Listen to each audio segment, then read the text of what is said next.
last Monday on Raw, we had the promo between Roman Reigns and CM Punk, and I had to talk about it because I said after the Royal Rumble, I did an emergency podcast on Sunday morning, and I said if you don't like Roman Reigns winning the Royal Rumble, you can suck it because there are so many possibilities to go over. We could have Roman Reigns versus CM Punk, but there's also a world where we have Roman Reigns versus Drew McIntyre. How about Roman Reigns versus Cody Rhodes 3? Roman Reigns versus Braun Breaker. Roman Reigns versus Seth Rollins. So when Roman Reigns came out last night during the main event of Monday Night Raw, I said, Roman, do not make your decision. I would love to see CM Punk defend the World Championship in the Elimination Chamber in his hometown. It'd be the first time the world title would be on the line in an Elimination Chamber since 2022 when Brock Lesnar won the WWE Championship over there in Riyadh, Saudi Arabia. But, Roman Reigns says, do I go after Drew McIntyre? Do I go after CM Punk? And then CM Punk's music hit. And a lot of people are saying, oh, WWE, Roman Reigns, CM Punk, they buried the WWE Championship here. They buried Drew McIntyre because all they did was Roman said he beat Drew McIntyre for 3 years. CM Punk said he beat Drew McIntyre in Hell in a Cell. And for Roman Reigns, it took, him and six cousins to beat Drew McIntyre. I didn't feel that way at all. I thought they were ignoring the fact that Drew McIntyre could have lost the WWE Championship before WrestleMania, which is why I wanted Roman Reigns to wait. I wanted to see what happened at the Elimination Chamber. But then they started this promo, and this may have been one of the greatest promo segments in the history of Monday Night Raw. Roman Reigns talked about CM Punk going on Colt Cabana's podcast 10 years ago and bashing Roman Reigns. And then, how about you have Roman Reigns saying that CM Punk got fired from that minority company, that minor league company. And then when he tried to come back to WWE, Paul Levesque called him, and he's the one that decided to bring CM Punk back because he wanted to let bygones be bygones. Then they teamed in War Games in 2024, and Roman Reigns felt good about CM Punk. But then CM Punk stole his wise man. He's not blaming Paul Heyman for that. He's blaming CM Punk. But then he realized that maybe it was Seth Rollins who weaseled them both. So then Roman Reigns decided to team with CM Punk in War Games in 2025. And he gave CM Punk a fist bump and he thought they were good. And then what happened? Well, CM Punk mocked him going up the ramp. And Roman Reigns said, do you think I'm stupid? Do you think I don't see that shit? He dropped the S-bomb. It was not bleeped on Netflix. He said, CM Punk, I always hate you. And at WrestleMania 42, you will acknowledge me. And let's be honest, we talked about, on the Sunday Emergency Podcast, Roman Reigns went on the Pat McAfee show, and people don't know whether it's a work or shoot when he talked about WWE Creative. The one thing we know is since Cody Rhodes won the Undisputed Championship at WrestleMania 40, you can make an argument WWE Creative was never the same. Why is that storyline? Because Roman Reigns is not on top. Because Jey Uso is out here doing yeeting and running it back, doing nothing. Jimmy Uso has done nothing since he went away from the bloodline. Solo Sikoa has formed his MFT, but he's not a dangerous person. Sami Zayn has won the Intercontinental and United States Championship since then, but he's been running around battling with Solo. He's still winning the Drew McIntyre. He has not felt elevated. The time these guys have felt at their peak is when Roman Reigns is in charge. When Roman Reigns at the top of the mountain, WWE is different when the OTC is sitting at the end of the table. And Roman Reigns even mentioned 2015 in Philadelphia, he got booed out of the building when he won the Royal Rumble. 2024, WrestleMania 40, Lincoln Financial Field across the street from the Xfinity Mobile Arena. Everybody was cheering and so happy that Cody Rhodes finished the story. 2 years later, though, Roman Reigns said he lost the championship in this city in Philadelphia, and people booed. Because these people turn on you like that in the blink of an eye. I've already made the statement that when Liv Morgan wins the Women's World Championship at WrestleMania, which that's another interesting angle, right? We don't know if she's going to face Stephanie Valquer. We don't know if she's going to face Raquel Rodriguez, and we don't know if she's going to face Raquel Rodriguez and Roxanne Perez in a triple threat match.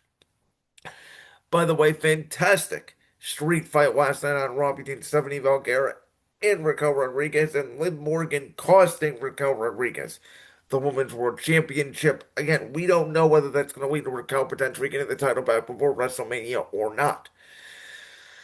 So we have this situation, and when you think back to CM Punk defeating Braun Breaker on that January 6th edition of Raw, we all said, oh, Braun Breaker is going to go to the Royal Rumble, he's going to win the Royal Rumble, he's going to face CM Punk again, and maybe they'll get Seth Rollins involved.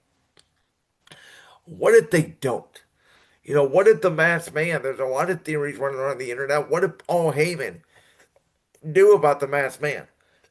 And what if the Masked Man is Logan Paul, right? And Paul Heyman and Logan Paul's vision is to make Logan Paul this dastardly heel, the actual face of the future, the actual vision of the future.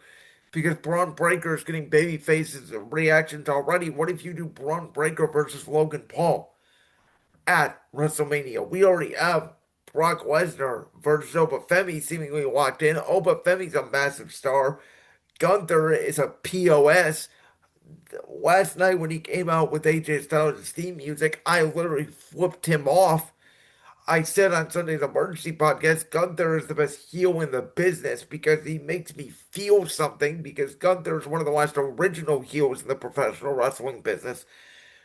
Career killer versus legend killer. Maybe you put Randy Orton's career on the line. Maybe that is the night one main event of WrestleMania. So by announcing that CM Punk and Roman Reigns now are going to face off in the main event night two of WrestleMania, it opens the door because I don't think Drew McIntyre versus Cody Rhodes or even the triple threat, if they decide to go that route, is the clear direction for night one of WrestleMania. And Roman Reigns and CM Punk sold this like it is the two best in the world guys, like CM Punk, who held a WWE Championship for 434 days with Paul Heyman. That's CM Punk, who defended the title more times than Roman Reigns did over his 1-3-1-6 days as undisputed Universal Champion with Paul Heyman by his side. Both of these guys have similar tracks. Both of these guys are very similar but very different in their own ways, and both of them believe that they are the kingpin. And CM Punk said, what are you going to do, Roman, if you win the title? Leave again?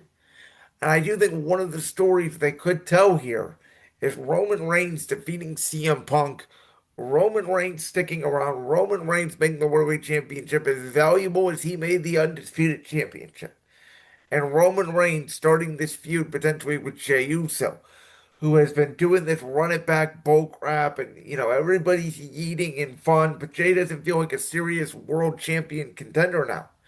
And Roman telling Jey, I did what you couldn't. I made the World Championship better than you could. I defended it more times. You lost it immediately to Gunther. This is my belt now, not yours.